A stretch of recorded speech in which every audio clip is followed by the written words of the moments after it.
বাস আসবে। ও আল্লাহ, বাসের টাইম তো প্রায় হয়েই গেল, আতিফ ভাই তো কই এখনো এলো না। আসসালামু আলাইকুম। ওয়ালাইকুম আসসালাম। কেমন আছিস? আলহামদুলিল্লাহ ভালো আছি, তুই কেমন আছিস? আলহামদুলিল্লাহ আমিও ভালো আছি। হাই মাহিরা। হ্যালো, কেমন আছিস? ভালো আছি, তুই কেমন আছিস? ভালো আছি। সাবানা দেখ দেখ ওই মেয়ে দুটিকে, এই আধুনিক যুগেও মনে হচ্ছে এরা মধ্যযুগের মেয়ে। এমন সব পোশাক পরে আছে, মডেলিস্ট বলতে কিছুই জানে না।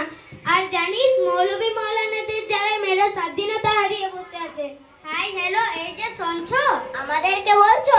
তোমাদেরকে বলছি না তো ভূতকে বলছি। তোমরা ছাড়া এখানে কে আছো? ও আচ্ছা, আসসালামু আলাইকুম। ওয়ালাইকুম আসসালাম। আচ্ছা বোন, তোমরা এভাবে পোশাক পরে আছো, তোমাদের কোনো কষ্ট হচ্ছে না? না বোন, কষ্ট কেন হবে? আল্লাহর নির্দেশ পালন করতে কোনো কষ্ট হয় না। তোমরা সত্যি বলছো তোমাদের কোনো কষ্ট হচ্ছে না? না বোন, ছোটবেলা থেকে পর্দা করে আসছি।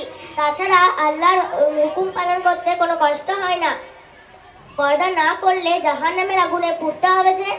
আরে এলেভি, এনজয় করতে শেখো, এনজয়। বোরখা খোলো, চারিদিকে তাকাও, তোমাকে পরিবেশন করো, বুঝলে? বোরখা পরে লাইফে এনজয় করা যায় না বুঝি? আফসোস, তোমার মতন হাজার মুসলিম বোন পর্দাটাকে হালকা ভেবে নেই। এনজয় করে বেবিচার করে লাঞ্ছিত হয়, কি দরকার এইরকম এনজয়? এই মেয়ে, তুমি বেশি কথা বলছো, তোমার সমস্যা কোথায়? হ্যাঁ, আমাদের কোনো সমস্যা নেই, সমস্যা তো তোমাদের। ইসলামিক কৃষ্টি কালচার ছেড়ে পশ্চাৎ পশ্চাৎ সংস্কৃতি তোমাদের ভালো লাগে। তোমরা ব্যাকওয়ার্ড হয়ে চলাফেরা করো, তাই তোমাদের খুব ভালো লাগে, তাই না? আরে থামো, তোমরা ঝগড়া লেগে যাচ্ছ তো। যাই হোক, আচ্ছা বোন, তোমাদের পরিবারের চাপে কেউ হিজাব পড়ে না তো? পরিবারের চাপে কেন হবে? মহান আল্লাহ তাআলা পর্দা সম্পর্কে কি বলেছেন জানো?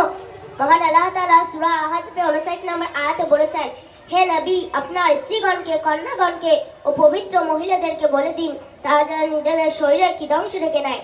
এতে তাদেরকে সহজে চেনা যাবে, ফলে তাদেরকে উত্তক্ত করা হবে না। আল্লাহ তাআলা আরো বলেন সূরা আহজাবে 33 নম্বর আয়াতে, তোমরা নিজ ঘরে অবস্থান করবে এবং প্রাচীন জাহেলি যুগের মেয়েদের মতো রূপসজ্জা করে বেরিও না।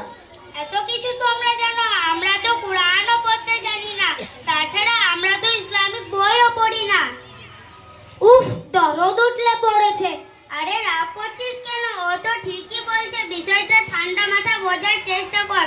পর্দাকে আমরা এভাবে কখনো দেখিনি। আসলে আমাদের পরিবারে কেউ পর্দা করে না তো তাই। চিনি যত্নে থাকলে যেমন পিঁপড়ে লাগাও খুব কঠিন, তেমনি মেয়েরা পর্দা করলে তাকে অপমান করা তার চেয়েও বেশি কঠিন। আর তাছাড়া যুদ্ধক্ষেত্রে যেমন তলোয়ারের আঘাত থেকে বাঁচার জন্য ঢাল ব্যবহার হয়, ঠিক তেমনি মেয়েদের রক্ষা ঢাল হলো পর্দা। তাই আল্লাহ তাআলা পর্দাকে ফরজ করেছেন। হ্যাঁ, পর্দা যে ফরজ তা তো আগে জানতাম না। আমি এবার থেকে পর্দা করব। আলহামদুলিল্লাহ। আরে তাহলে আমি চললাম। যাস না, চোখ থাকতে অন্ধ হয়ে থাকিস না, আসল সত্যিটাকে বোঝ। পর্দা বাঁচার প্রয়োজনটা বোঝ। বাবা, একদিনেই হুজুর হয়ে গেলি? আরে তাহলে আমি এখন থেকে পর্দা করতে পারবো না, যতই বোঝাস। অবুঝ হস না, তুই তো শিক্ষিতা। আচ্ছা ধর, তুই নতুন মোবাইল নিলি, সিলকাটা নিবি না সিল করা নিবি? সিলকাটা মোবাইল কেউ নতুন হয়, সে তো পুরনো।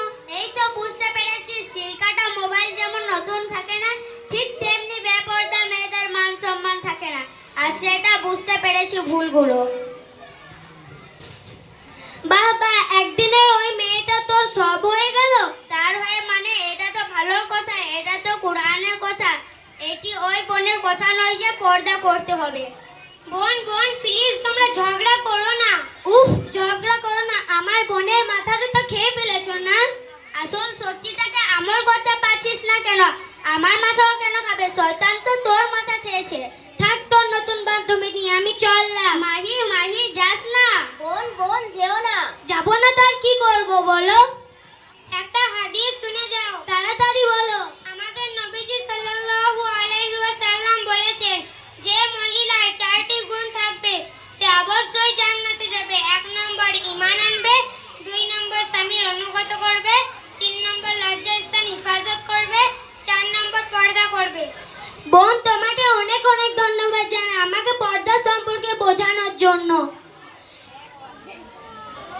তাছাড়া কিয়ামতের দিন একদিন বিচার হবে, আল্লাহর সামনে দাঁড়াতে হবে। বিশ্বাস থাকলে মানুষ আর খারাপ কাজ করতো না। নামাজ রোজা থেকে শুরু করে ইসলামের সমস্ত নির্দেশ হাসি মুখে পালন করতাম। এখন থেকে আমরা সকলেই পর্দার সাথে থাকবো ইনশাআল্লাহ। আল্লাহ তাআলা আমাদের সকলকে পর্দার সাথে থাকা তৌফিক দান করুন, আমিন। আল্লাহুম্মা আমিন।